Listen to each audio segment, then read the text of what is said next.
సామెతలు గ్రంథము 14వ అధ్యాయము. జ్ఞానవంతురాలు తన ఇల్లు కట్టును, మూఢురాలు తన చేతులతో తన ఇల్లు ఓడబెరుకును. యథార్థముగా ప్రవర్తించువాడు యెహోవా యందు భయభక్తులు గలవాడు. కుటిల చిత్తుడు ఆయనను తిరస్కరించువాడు. మూఢుల నోట బెత్తము వంటి గర్వమున్నది. జ్ఞానుల పెదవులు వారిని కాపాడును. ఎద్దులు లేని చోట గాదెయందు ధాన్యముండదు. ఎద్దుల బలము చేత విస్తారము వచ్చుబడి కలుగును. నమ్మకమైన సాక్షి అబద్ధమాడడు. కూట సాక్షికి అబద్ధములు ప్రియములు. అపహాసకుడు జ్ఞానము వెదకుట వ్యర్థము. తెలివిగలవానికి జ్ఞానము సులభము. బుద్ధిహీనుని ఎదుట నుండి వెళ్ళిపొమ్ము. జ్ఞానవచనములు వానియందు కనబడవు గదా. తమ ప్రవర్తనను కనిపెట్టియుండుట వివేకుల జ్ఞానమునకు లక్షణము. మోసకృత్యములే బుద్ధిహీనులు కనుపరచు మూఢత. మూఢులు చేయు అపరాధ పరిహారార్థ బలి వారిని అపహాస్యము చేయును. యథార్థవంతులు ఒకరియందు ఒకరు దయచూపుదురు. ఎవని దుఃఖము వాని హృదయమునకే తెలియను. ఒకని సంతోషములో అన్యుడు పాలివాడు కానేరడు. భక్తిహీనుల ఇల్లు నిర్మూలమగును. యథార్థవంతుల గుడారము వర్ధిల్లును.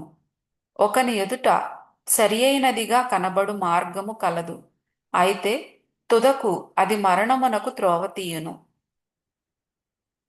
ఒకడు నవ్వుచుండినను హృదయమున దుఃఖముండవచ్చును. సంతోషము తుదకు వ్యసనమగును. భక్తి విడిచిన వాని మార్గములు వానికే వెక్కసమగును. మంచివాని స్వభావము వానికే సంతోషమిచ్చును. జ్ఞానము లేనివాడు ప్రతి మాట నమ్మును. వివేకి అయిన వాడు తన నడతలను బాగుగా కనిపెట్టును.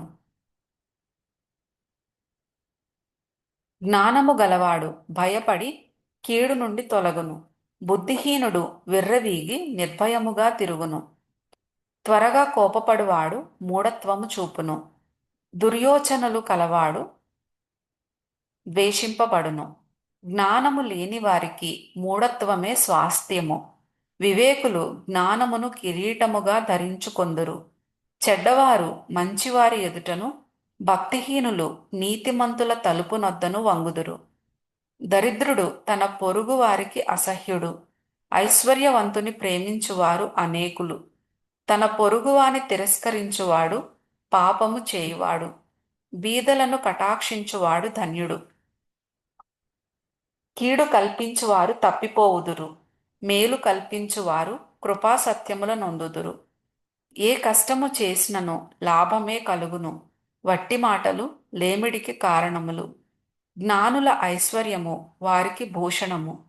బుద్ధిహీనుల మూఢత్వము మూఢత్వమే. నిజము పలుకు సాక్షి మనుష్యులను రక్షించును. అబద్ధములాడువాడు వట్టి మోసగాడు. యెహోవా యందు భయభక్తులు కలిగి ఉండుట బహుధైర్యము పుట్టించును.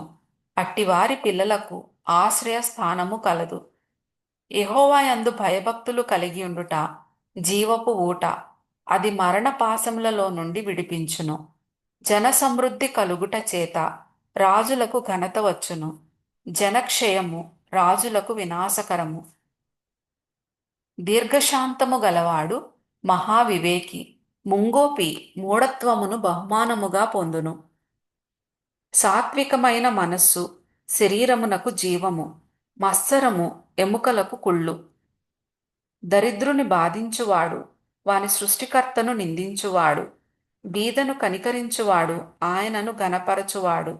అపాయము రాగా భక్తిహీనుడు నశించును.